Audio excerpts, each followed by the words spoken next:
Ushahidi means testimony in Swahili. It is also the name of a mobile application that enables data received via text messages, emails, or the web to be distributed and visualized as information on a map.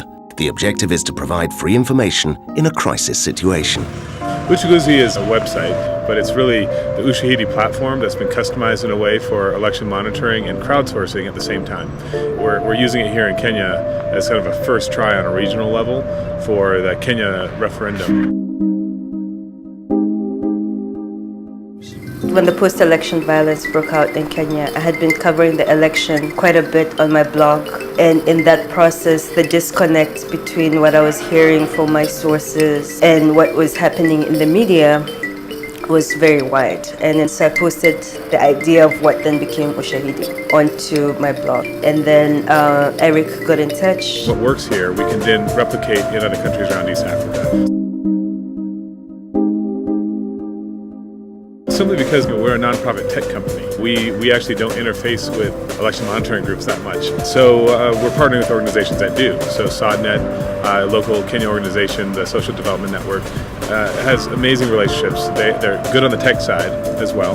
So we feel really comfortable partnering with them. And then on the other side, they know everybody. Election monitoring is done right now in a way that isn't conducive to really getting an understanding of what's going on around the country. There's a number of outfits running election monitoring groups or teams throughout the country, and some of them talk to each other, but rarely do they all. And there's no voice of the people. It's all privately held information. So Ushahidi, what it does is it marries up some of that. We get official election monitors out there in 550 places around the country.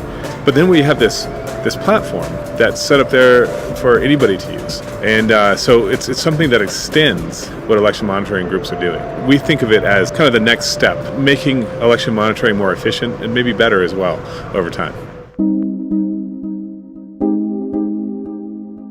Ushahidi became successful because we had the support of the Kenyan bloggers. We ended up with more than 131 unique IP addresses submitting information into the mashup of a 3-month period. The technology was nothing new or groundbreaking, and still isn't. It's a use of this technology in a more dynamic way that is groundbreaking. To me, saving one life alone has validated Ushahidi entirely. So that makes a big difference.